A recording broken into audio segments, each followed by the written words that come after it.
네, 안녕하세요. 인내현입니다. 오늘은 편입에 대해서 한번 다뤄보려고 하는데요. 아무래도 제가 편입생 출신이기도 하고, 그리고 편입이라는 시험 자체가 워낙에 좀 많이 폐쇄적인 시험이어서 그런 시험을 준비하거나 아니면 이제 시작하려고 하시는 분들께 여러 가지 정보를 제공해 드리고자 이 영상을 찍게 됐고요. 오늘 영상을 시작으로 해서 총 세 부작으로 해서 편입에 대한 내용을 다뤄보려고 해요. 오늘은 첫 번째 내용인 편입 제대로 알고 시작하자 라는 내용으로 영상을 찍어보도록 하겠습니다. 그럼 바로 본론으로 가시죠. 첫 번째, 편입에 대한 동기입니다. 아무래도 수능처럼 반강제적으로 보는 시험이 아니다 보니까 개인이 선택을 해서 보는 시험이고, 그래서 조금 더 동기적인 요인이 좀 있다라고 생각을 해요. 저 같은 경우는 환경적인 요인이 좀 컸는데요. 아무래도 전에 있던 학교 자체가 좋은 학교가 아니었고, 그리고 좋은 학교가 아니다 보니 그 주변에 있는 친구들 자체의 좀 퀄리티도 저는 좀 떨어졌다라고 생각을 해요.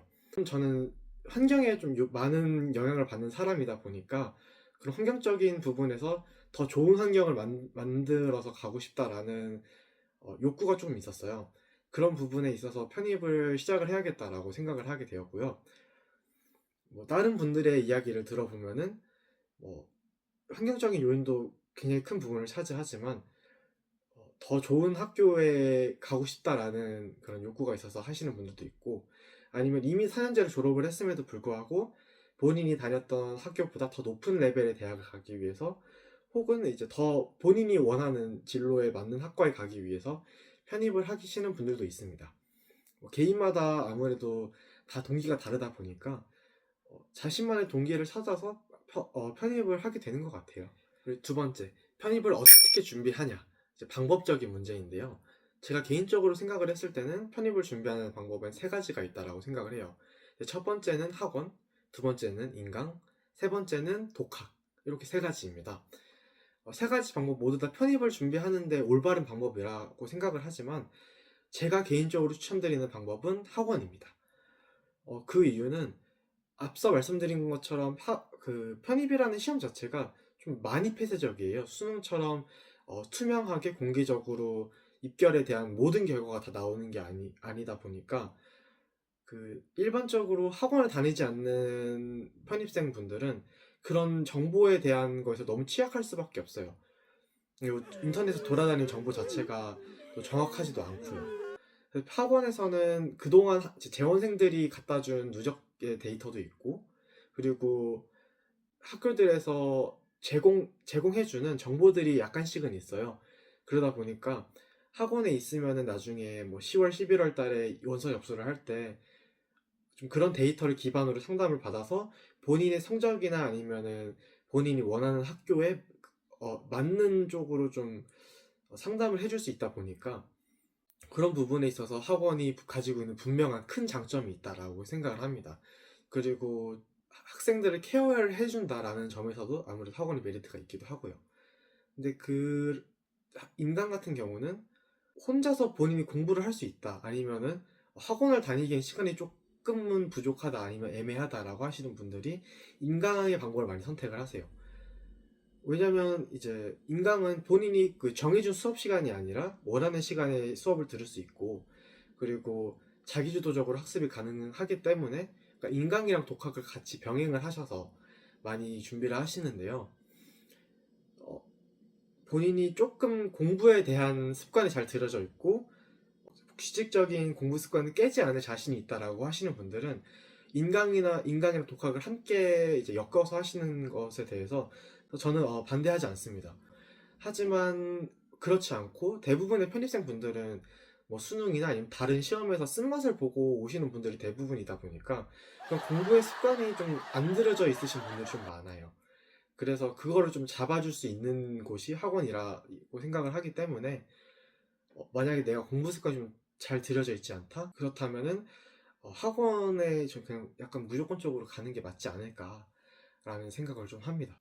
저 같은 경우도 좀 수능에서 쓴맛을 봤었고 제대로 된 공부 습관이 안 잡혀 있다 보니까 그거를 조금은 강제적으로 잡아줄 수 있는 학원이 필요하다라고 생각을 하게 돼서 편입을 할 때 학원을 등록을 해서 했던 것 같습니다. 그렇다면 학원은 어떻게 골라야 하냐? 저는 크게 좀 여러 가지로 나눠서 기준을 잡아 봤는데요. 먼저 내가 어떤 계열로 갈 것이냐에 따라 달라질 거라고 생각해요. 편입은 보통은 이제 자연 계열이랑 인문 계열 요렇게 나눠지긴 하는데, 이 자연 계열, 인문 계열 이외에 '나는 메디컬로 편입을 하고 싶어.'라고 하시는 분들이 있어요. 근데 일반적인 학원에서는 사실 메디컬을 잘 다루지는 않아요.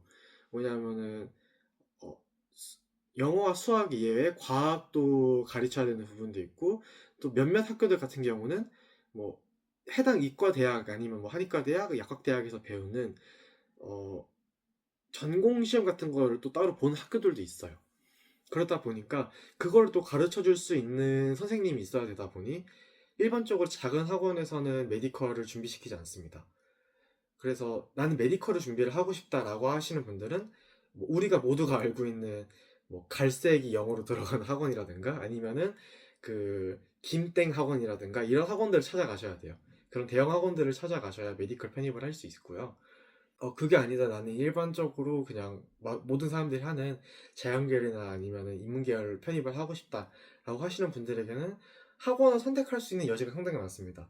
근데 이것도 잘 선택을 해야 된다라고 생각을 하는 게, 이거는 뭐 영어를 잘 가르치냐 수학을 잘 가르치냐의 문제는 아니라고 생각을 하고, 본인이 어떤 스타일의 공부 방법을 선호를 하냐, 아니면은 어떻게 공부를 했을 때 성적이 더 잘 나오냐를 객관적으로 좀 판단을 해서 학원 등록을 해야 된다라고 생각을 해요.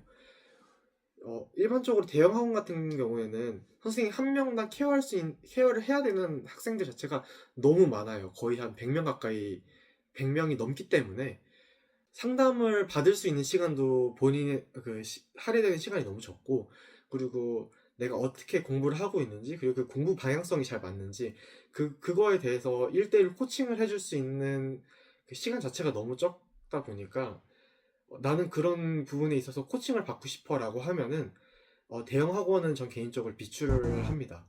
근데 나는 이미 내 공부 방향성 너무 잘 알고 있고, 나는 나 혼자서 좀 뭔가 따로 상담받지 않고 잘 공부를 할 수 있어 라고 하시거나, 아니면은 그런 부분이 잘 잡혀져 있는 상태에서 조금 더 좋은 퀄리티 있는, 아니면 1타 선생님의 수업을 듣고 싶다 라고 하면은 대형 학원에 등록하시는 게 맞다라고 생각을 해요.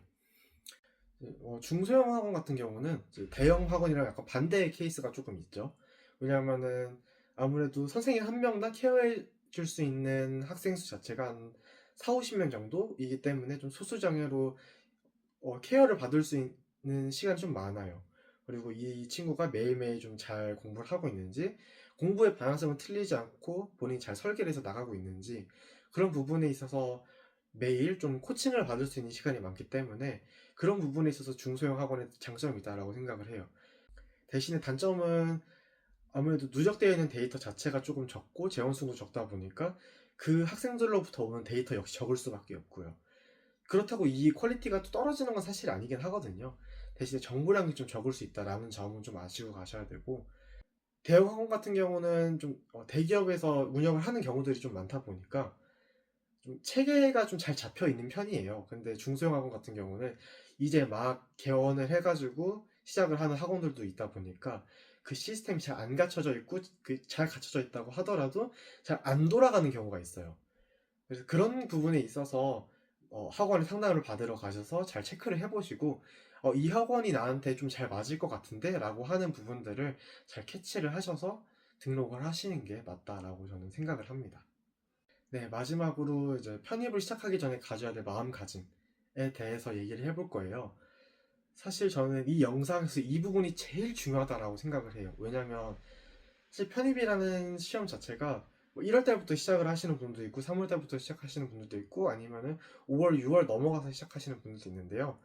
6월부터 시작을 하면은 짧게 6개월, 뭐 1월 달부터 시작하시는 분들이라면 거의 한 12개월, 1년 동안 공부를 시작을 하시게 되는 건데, 이 12개월이라는 시간이 사실 짧은 시간이 절대 아니고, 또 거기에 만약 학원이나 인강을 다닌다면 거기에 투자되는 또 돈도 있고 하다 보니까 정말 시간과 돈이 많이 드는 시험이에요. 근데 내가 정말 편입을 너무 좀 얕보고 시작을 하거나 너무 쉬운 시험이라고 생각을 하고 시작을, 그런 이제 마음가짐을 먹고 시작을 하게 되면 사실 합격하기도 너무 어렵고 그 1년이라는 시간을 버티기도 정말 힘들어요. 그럼 결국에는 시간 낭비, 돈 낭비만 하고 끝내게 되는 거거든요. 그래서 내가 지금 이 상황에서 편입을 시작을 할 때 얼마나 절박함과 간절함을 가지고 있는지, 전 요 두 가지가 제일 중요하다라고 생각을 해요. 저 같은 경우도 그랬었고요. 그리고 나중에 저희 학원에서 합격을 한 사람들끼리 합격자 파티를 해줘요. 합격자 파티를 갔을 때 이제 합격하셨던 이제 다른 학원생 분들의 이야기를 들어봐도 모두 다 공통적으로 가지고 있었던 게 절박함과 이제 간절함, 요 두 가지는 꼭 있었던 것 같아요. 내가 이 시험을 성공시키지 못하면 더 이상의 나한테 기회는 없다 라고 하는 약간 벼랑 끝에 몰려져 있는 느낌이 있는지, 그리고 무조건 난 올해 안에 꼭 가야 돼 라고 하는 절박함과 간절함이 있는지 시작하기 전에 스스로 좀 셀프 체크를 잘 해보시길 바래요. 그렇지 않고 시작을 했다가는 정말 7, 8월 달에 그만두시는 분들이 너무 많고요. 또 지금도 제가 학원 조교를 하면서 벌써 한 10명 이상은 그만뒀다라고 느껴져요. 그런 분들을 보면 정말 많이 안타깝거든요. 기왕 시작한 거 좀 열심히 해서 끝까지 완주를 해봤었으면 좋았을 텐데 그러지 못하고 중간에 좀 학원을 끊는다는 게 개인적으로는 좀 많이 안타깝습니다. 그래서 본인이 편입을 시작할 때 꼭 시작할 마음가짐이 준비가 됐는지 다시 한번 잘 생각을 해보시고 학원을 알아보셔서 그때라도 늦지 않았으니 그때부터라도 꼭 열심히 간절한 마음을 가지고 마지막까지 결승선에 꼬리를 하셨으면 좋겠습니다.